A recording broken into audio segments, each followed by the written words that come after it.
Hey everyone, this is part 3 in the How to Promote Your Business Using Pinterest series. And so in this video, we're going to cover what makes a pin engaging. So one of the things that we need to make sure of is that we're creating an aesthetically pleasing pin for our target market. So in other words, we need to make sure that the pin that we create is one that our audience is not going to mind sharing with others within our niche. And so there's a couple ways that we can ensure that this happens, right?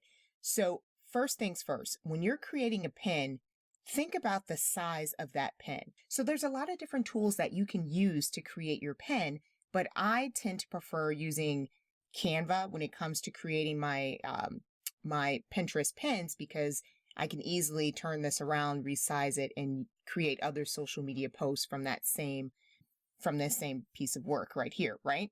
So one of the things that I make sure of, and some people may disagree with this, but Canva has a default size for the pens, and that's 735 by 1102. Okay. But I like to use 750 by 1500. And the reason I like to do that is because larger pens tend to get a little bit more attention in a Pinterest feed. Think about this. If all the pens are the same and you've got one that's kind of long, I don't know about you, but my eyes are always drawn towards those larger pens because those pens tend to catch my eye a little bit more. They oftentimes may be pens that are kind of like infographics. I create quite a few of those myself, which get a lot of reshares, by the way. The infographic pens are really good.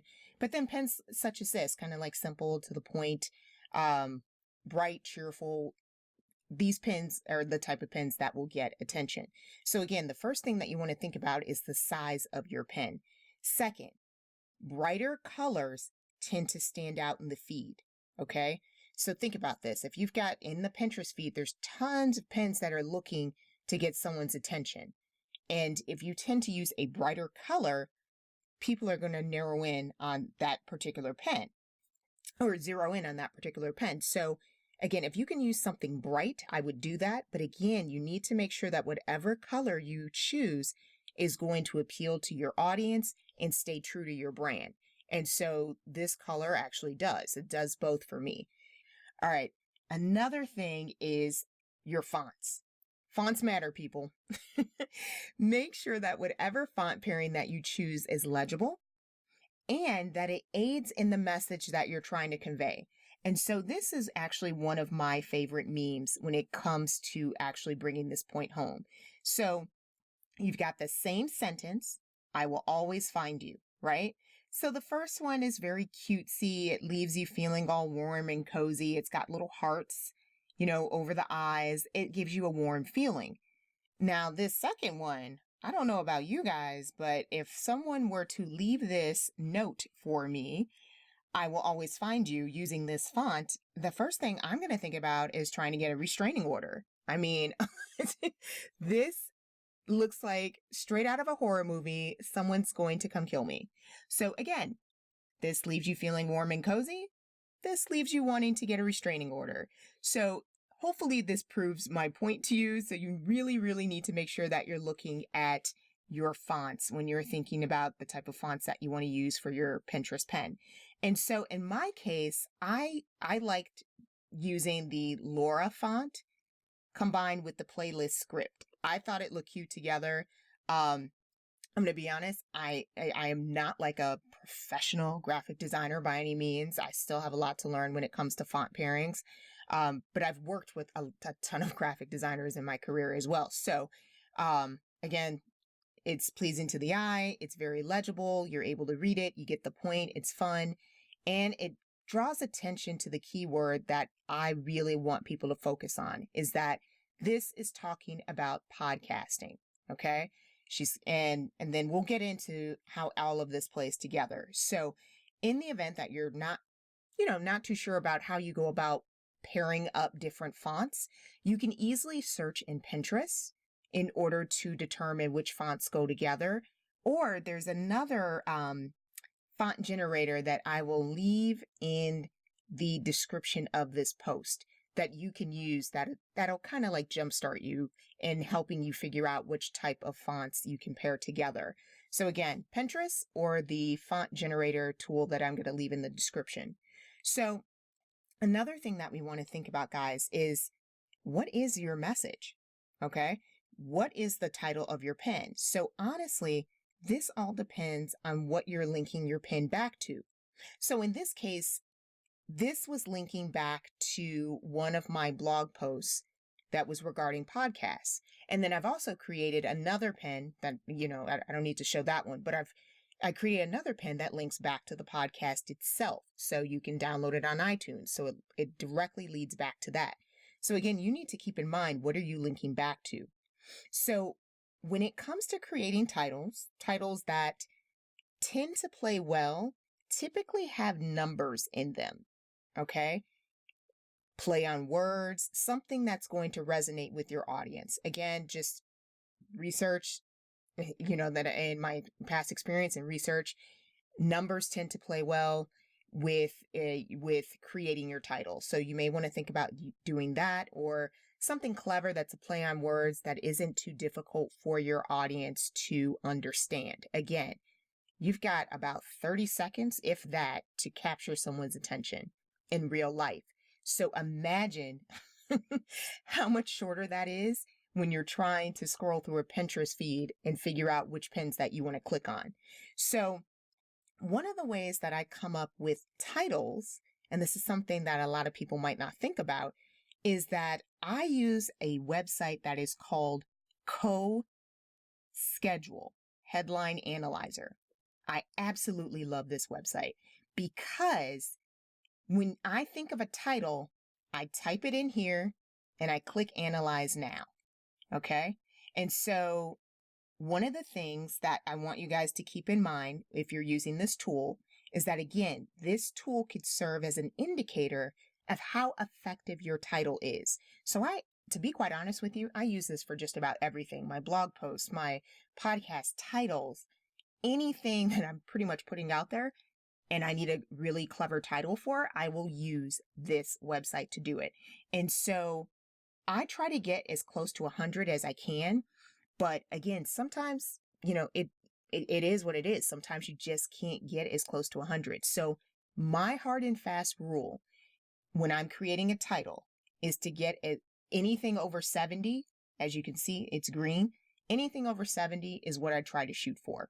Now, you're probably already realizing that, wait a minute, but your title did not hit the 70 rule that you created for yourself. And yes, I am well aware of that, but I also know that I spent a ton of time trying to figure out like how to get it as close to 70 as I could, but without making the title too long. Okay, so that's a key thing that you need to keep in mind as well. You only have so much space on your pen. So to be quite honest with you, I try to get my pen as close to 70 as possible without the title being too long. Okay, or without me having to sit there forever trying to come up with a title that'll get me close to 70. So in this instance, I actually ranked 66. Okay.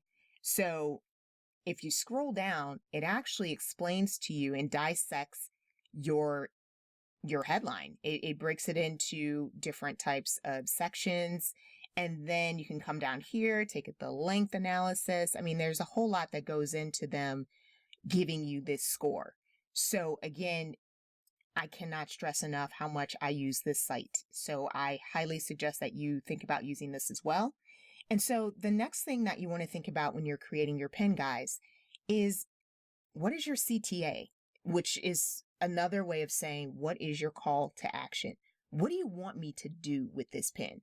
So obviously, I know you want me to click on the pin, right? But put yourself in your audience's shoes. What's in it for me if I click on this pin, right?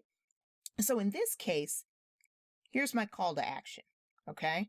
In this case, I want to take them to an interesting piece of content. If they click on this pin, it's going to lead them back to a page that's going to enable them to download the checklist to help them create their podcast. Okay. So in the event, if you're obviously using this technique for Etsy, maybe your call to action could be, click here for access to our latest deals and then lead them to one of your sales pages. Or, that's just something I thought of off the top of my head. But again, you get the concept. What's in it for me if I click on this pin? That should be what you should be thinking about when you're creating these pins. And then another thing is that you need to have an engaging picture, okay? That conveys your message and resonates with your audience. So in this example, my goal was to connect with women who love podcasts and convince them that they could start their own. And so in this picture, we've got a woman that is clearly enjoying whatever she's listening to. And again, I'm envisioning she's listening to a podcast, okay? So again, you need to make sure all of this is working together, right? We've got our size, we've got the color, we've got the fonts, we've got the picture. And then last but not least, guys, you're probably seeing already that creating pins is super time consuming, okay? In my opinion, it's time consuming because I do a lot of research before I even kind of get to the step of creating the pin. I want to make sure I've got my title down, the picture, and all that stuff. So creating pins is time consuming. So needless to say, there's a lot of jerks out there that will steal these pins and link them back to their own website. So one of the ways that you can cut down on this type of theft is to include your website, okay, in the design, or include a watermark. It's completely up to you which one you choose to do. But I typically just include my website. All right, guys, so I truly hope that that was helpful walking you through my process of creating an engaging pin. And so now let me show you how to actually go about creating a pin like this. Okay, so the first thing I'm going to do is search for a rectangle. Okay, rectangle, box, either one will work. So just something so I can fill in the color. Okay, so here we go. All right, and I'm going to create this with the green that I want. Okay, and then I'm going to add in my text. Okay, so the way we could do that is a couple different ways. Now, I know a lot of you that are familiar with Canva, oh, I could just easily copy this down here, which is what I'm going to do in a minute. But I just want to show you how you could go about doing this. So I just clicked on add a heading, bring this down here, okay? And then I would go and search for my font. So I know for a fact I've been using Laura for this particular pin, okay? So in order to kind of speed this up, I just want to quickly show you what I did. So the fonts that I used were Laura and Playlist Script, okay? So all you have to do, got 3 here. In the event that you want to make that bigger, I can do that. See that? That created the 3. Okay. So now I can move that over here. And Laura is the font that I used for here. Laura, bold, 142. So again, just to save time, I'm just going to kind of copy this. Oops, I messed that up. Just going to copy this.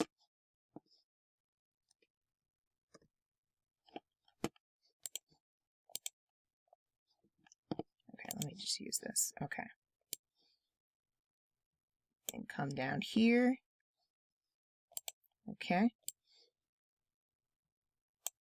Super easy. And then I can like kind of finagle how to create this. And in case you guys are kind of wondering, ooh, how did she get the easy to kind of line up with the word steps? Because obviously one of these words has more than one more letter than the other.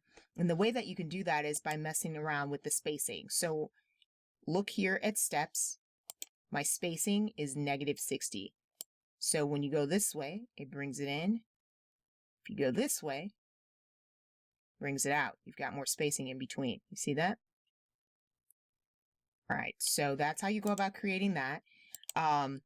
This part, again, I think this is kind of self-explanatory. Oops, I didn't realize I messed that up there.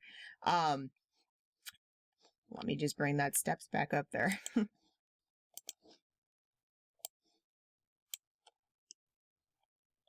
just so you guys can see. Okay, and then pretty much you follow the concept of what I just did, guys. So I went ahead, used Laura 45 in order to create this down here. I can do the same thing. I'm just going to click duplicate in this case because I already made it. Okay, duplicate again. And I'm doing this mainly because I want to get to this part, how you insert the picture, because I know that might be the main question that a lot of people might be asking, like, okay, how do you get those pictures in there? So one of the ways that you, oh, and this little guy right here. So one of the ways that you can go about getting a photo grid in your Pinterest pin is by typing in grid. There we go. All right, so you type in grid, bring that down. There we go. But you can resize it, which is exactly what I'm going to do. Okay, and now I'm going to look for my photo. You have the ability to upload your photos, or you can just take advantage if you have the Canva for Work account. I have their pro account, which is like $13 a month or something like that. I don't even remember. I've had it so long. If you have that account, you have access to a lot more free pictures than you normally would if you have the free Canva account. So I'm going to go ahead and type in podcast. Okay. And I already have this set to automatically filter for items that are free because I'm on a budget. So go ahead, bring that in. All right. And I'm going to quickly duplicate this. Okay. Bring this down. And this is my, oops. This is my website. All right. So see how simple this is to create. I mean, there's a lot of playing around that you could do, but it's fairly simple to create. But again, it can be a bit time consuming if you're creating multiple pins. And I typically like to create at least 2 to 3 pins for every blog post that I create. So again, I will probably do the same step using different pictures and a different title, but they may lead, depending upon what my intention is, I may lead it back to that particular blog post or maybe to one of my social media outlets. Again, it's totally up to you, but this is pretty much how you would go about creating an engaging Pinterest pin. So please let me know if you have any questions. I truly hope that this was helpful. And again, if you've got questions, let me know.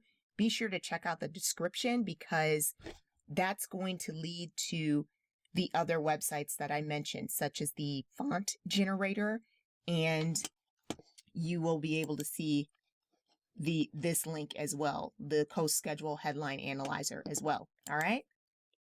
Hope this was helpful.